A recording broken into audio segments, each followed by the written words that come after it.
برادر من، خواهر من، کل دعوای حضرت زهرا سلام الله علیها سر سیاست است. مگه اونا تونستن امامت از امیرالمومنین بگیرن؟ من فاتحه اون دینداری تو رو خوندم که اینو نفهمیدی. مگه اونا تونستن امامت از امیرالمومنین بگیرن؟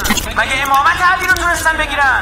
مگه واسطه فیض الهی بودن رو تونستن بگیرن؟ کل دعوای حضرت زهرا سلام الله علیها سر سیاست یک چیزو گرفتن، گفتن تو حاکم سیاسی نیستی.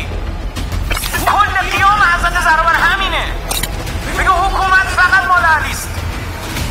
دعوا سر حکومت است. دعوا سر حکومت است. مشکل تو بیش از 70 بار 50 تا 70 بار همین خلفا گفتن لولا علی لهلک فلانی، لولا علی لهلک عمر، لولا علی لهلک اون یکی. علی خوبه بشین همون بغل، بشین اونجا فتوا بده. حکومت مال ما، استاندارا رو ما مشخص میکنیم. الان هم مشکل ندارن، الان همین هم جمهوری اسلامی هم داریم، مملکت خودمون هم آدمای سکولار داریم، سکولارای ریشو.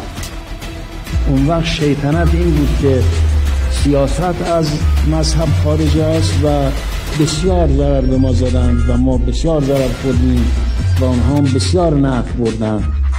این مطلب شکست خورده. حالا میگن که سیاست حق مجتهدینه، یعنی در امور سیاسی در ایران 500 نفر دخالت کنن، باقیشون برن سراغ کارشون.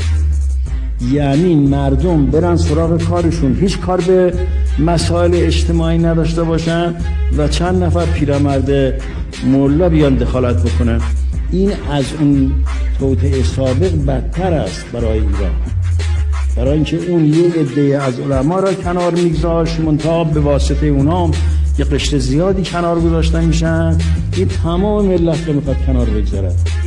سکولارا که جا مهر رو پیشونیشونه بهتون میگم برو هیئت برو آقا فرنگ سرای فلانجا برو، مال تو باشی تا صبح سخنرانی کن. مجلس مال ما، دولت مال ما، قوه قضاییه مال ما، اونجا مال ما، کار دست ما باشه. آفرین، احسن کار فرهنگی کنید.